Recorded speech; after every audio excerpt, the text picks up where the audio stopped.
Hello hello students.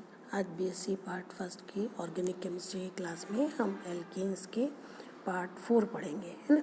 इससे पहले हमने पार्ट 3 तक पढ़ा था और उसके सिंथेसिस के बारे में पढ़ा था कि कैसे हम इसको एल्केन्स को बनाते हैं।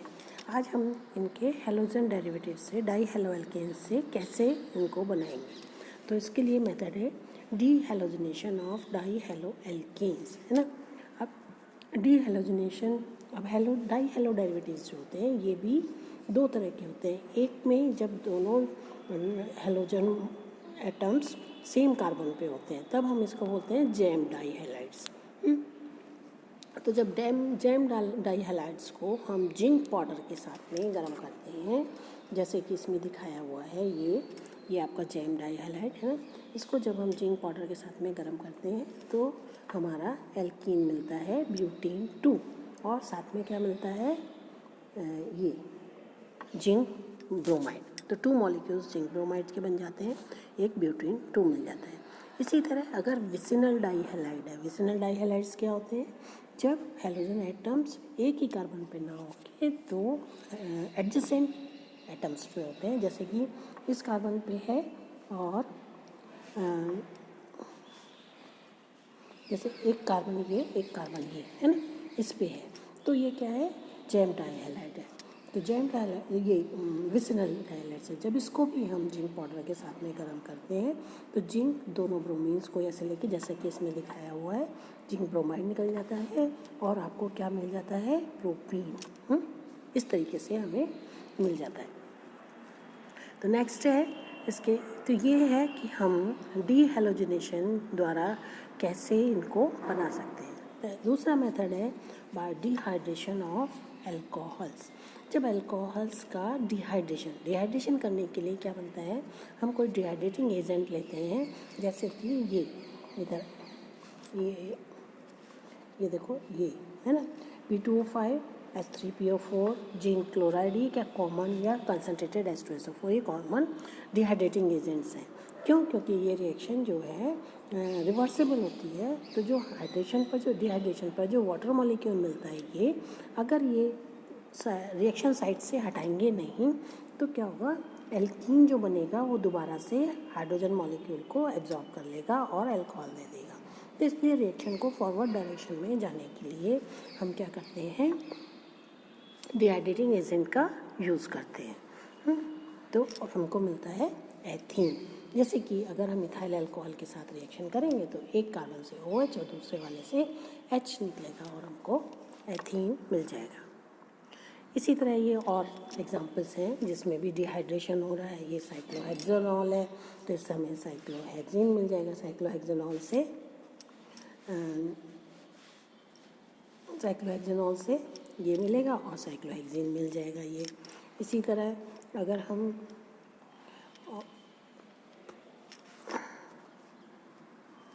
और ये देखें, ये है 2-मिथाइल 2-प्रोपेनॉल, 2-मिथाइल और 2 ही पोजीशन पे OL है, तो 2-मिथाइल 2-प्रोपेनॉल। जब हम इसके साथ रिएक्शन कराएंगे तो हमें मिलेगा 2-मिथाइल 2-प्रोपीन। इस तरीके से हमें ये मिल जाएगा। तो ये कुछ वो हैं कि जिनसे हम डिहाइड्रेशन द्वारा अल्कोहल्स को बनाते हैं। अब इसमें है कि ratio selectivity of dehydration of alcohols या सेड्सेफ रूल। ये क्या होता है कि जब कोई अल्कोहल ऐसा है जो कि डिहाइड्रेशन पर 2 या 2 से अधिक आइसोमर्स हमें एल्कीन्स के दे, तो हम कैसे डिसाइड करें कि कौन सा एल्कीन बनेगा। जैसे कि नीचे दिया हुआ है, तो इसके लिए इन्होंने सेड्सेफ रूल दिया। सेड्सेफ रूल से उन्होंने कहा कि वो एल्कीन बनेगा जो कि ज़्यादा सब्स्टिट्यूटेड हो, जिसमें जो डबल बॉन्डेड कार्बन है वो ज़्यादा सब्स्टिट्यूटेड हो, तो वो मिलेगा। जैसे कि देखो नीचे ये है हमारा। जब हम इसका डिहाइड्रेशन करें तो क्या होगा, एक पॉसिबिलिटी तो ये है कि ये यहाँ से निकले, तो हमें क्या मिलेगा, ये ब्यूटीन 1। दूसरी पॉसिबिलिटी क्या है कि ये यहाँ से निकले, तो हमें क्या मिलेगा, ब्यूटीन 2। ये वाला मिलेगा। तो इस तरह मतलब अब कौन सा ज़्यादा मिलेगा, तो हमें पता पड़ा कि ये जो है हमें जो ब्यूटीन 2 है ये जो है मेजर अमाउंट मिलता है, ये वाला ब्यूटीन 2 है वो ज़्यादा अमाउंट में मिलता है। तो इसको किसने बताया, सेटजेफ ने बनाया। ब्यूटीन 2 क्यों मिल रहा है, क्यों, क्योंकि इसमें जो डबल बॉन्ड है, डबल बॉन्डेड कार्बन है, ये दोनों ही, ये दो डबल बॉन्डेड कार्बन है ना, इस पे दोनों पे ही एक मिथाइल ले रहा है, एक मिथाइल ले रहा है। जबकि इसमें क्या है, जो दो डबल बॉन्डेड कार्बन है, एक ये है एक ये है, एक पे तो इथाइल ग्रुप है और दूसरे पे खाली हाइड्रोजन है। तो इसलिए मेजर प्रोडक्ट कौन सा मिलेगा, ये। और ये किसने बताया, ये हमें बताया सेटजेफ ने। सेटजेफ साइंटिस्ट था, उन्होंने बताया कि जो अगर ऐसा होता है तो जो ज़्यादा सब्स्टिट्यूटेड होते हैं वो वाला हमें मिलता है। अब जैसे इसमें 2 मिथाइल ब्यूटेनॉल 2 ये है, 2 मिथाइल ब्यूटेनॉल 2। अब इसमें भी दो पॉसिबिलिटी हैं, एक तो हाइड्रोजन यहाँ से और ये जो है OH और एक ये हाइड्रोजन निकले, है ना, तो हमें क्या मिलेगा, ये मिल जाएगा। दूसरी पॉसिबिलिटी क्या है, ये ना मिलके ये वाला यहाँ से निकले, तो हमें क्या मिलेगा, ये वाला मिल जाएगा 2 मिथाइल ब्यूटीन 1 और ये मिलेगा 2 मिथाइल ब्यूटीन 2। अब मेजर अमाउंट कौन सा मिल रहा है, देखो ये 90%। तो क्या है, क्यों, क्योंकि इसमें डबल बॉन्डेड जो कार्बन है उस पर इधर मिथाइल है, इधर 2 मिथाइल ग्रुप है, इधर मिथाइल है एक ये और इधर 2 मिथाइल है। और इस वाले में देखो अगर आप यहाँ पे, तो यहाँ पे देखो आप, इसमें एक तरफ एक मिथाइल है और इधर हाइड्रोजन है और इधर वो है इथाइल है। तो इससे ज़्यादा सब्स्टिट्यूटेड कौन सा हुआ, ये वाला। जब ये ज़्यादा सब्स्टिट्यूटेड हुआ, जब ये हुआ तो हमको ये ज़्यादा मिलेगा। तो ये हमें सेटजेफ ने बताया, जिसको कि हम सेटजेफ रूल्स के नाम से जानते हैं। अब इसमें एक चीज़ और कि जो डिहाइड्रेशन होता है उनका जो रिएक्शन रेट होता है वो टर्शरी अल्कोहल्स का सबसे ज़्यादा होता है, उसके बाद सेकेंडरी अल्कोहल्स का होता है, फिर प्राइमरी अल्कोहल्स का होता है। तो ये हमें कैसे पता लगे कि टर्शरी अल्कोहल्स की स्पीड ज़्यादा, सेकेंडरी की उसके कम और प्राइमरी के इसके कम। तो इसको हम कब बता सकते हैं, जब हम इनके रिएक्शन मैकेनिज्म को देखें। तो इनका जो मैकेनिज्म देखें हम, वो कैसे है, 3 स्टेप्स में है। फर्स्ट स्टेप में एसिड कैटेलाइज्ड है। एसिड की प्रेजेंस में हाइड्रोजन जो है इसके ऑक्सीजन पर जाता है और क्या बनाता है, ऑक्सोनियामाइन। ये ऑक्सोनियामाइन बन गया। ये रिएक्शन फास्ट होती है।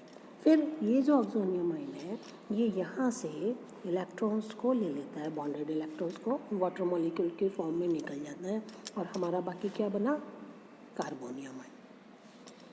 ये रिएक्शन स्लो है। तो रेट गवर्निंग रिएक्शन कौन सी हुई या कौन सा स्टेप जो है हमारा रिएक्शन रेट को डिटरमाइन करेगा, ये वाला। और इसमें बन क्या रहा है, कार्बोनियामाइन। तो अगर कार्बोनियामाइन टर्शरी होगा तो ज़्यादा स्टेबल होता है, जैसा हम जानते हैं। सेकेंडरी उससे कम होता है, प्राइमरी उससे कम होता है। तो इसका मतलब क्या कि वो अल्कोहल ज़्यादा जल्दी डिहाइड्रेट होंगे जिनमें कि टर्शरी कार्बोनियामाइन बनेगा तो वो ज़्यादा इजीली होगा, सेकेंडरी का होगा तो उससे कम होगा और प्राइमरी का होगा तो उससे कम होगा। तो इसी तरह होगा। अब ये जो कार्बोनियामाइन बन गया, फिर ये क्या कर रहा है, जब ये कार्बोनियामाइन बन गया तो इसने क्या किया, यहाँ से एक हाइड्रोजन निकाल देगा एडजेसेंट कार्बन से और एल्कीन में बदल जाएगा इस तरीके से। तो इसी तरह इसलिए हम बता सकते हैं कि जो रिएक्शन रेट है वो टर्शरी अल्कोहल का सबसे ज़्यादा होता है, फिर सेकेंडरी का होता है, फिर प्राइमरी का होता है, फिर मिथाइल का होता है।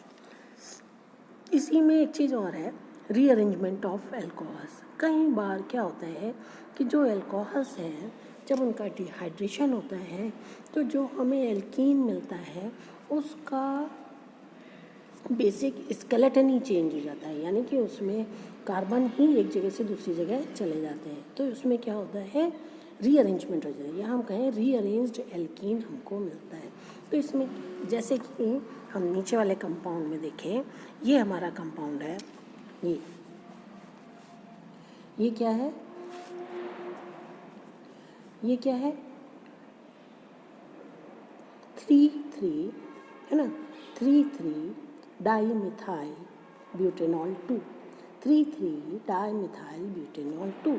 अब जब इसका डिहाइड्रेशन हो तो कहाँ से होना चाहिए भाई, ये हाइड्रोजन जाए और यहाँ से हाइड्रोजन OH निकले और यहाँ से हाइड्रोजन निकले और हमको ये मिलना चाहिए 3,3 डाईमिथाइल ब्यूटेन 1, ये हमें मिलना चाहिए। लेकिन एक्चुअल में क्या होता है, हमें ये ना मिल करके ये मिलता है 2,3 डाईमिथाइल ब्यूटेन 2, यानी कि इसमें बिल्कुल ही स्केलेटन ही चेंज हो गया है, कार्बन्स की पोजीशन ही चेंज हो गई, बेसिक स्केलेटन चेंज हो गया। तो यानी कि हमें ये रीअरेंज प्रोडक्ट मिलता है और वो भी ज़्यादा अमाउंट में,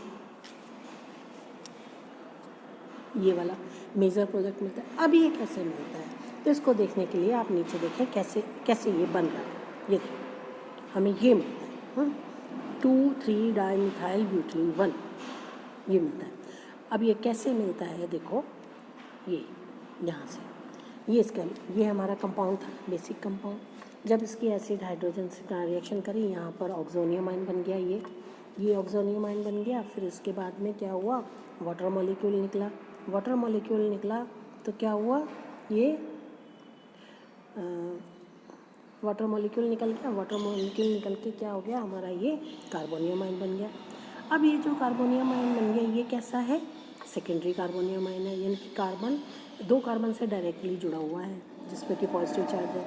तो ये कैसा है, सेकेंडरी कार्बोनियम आयन है।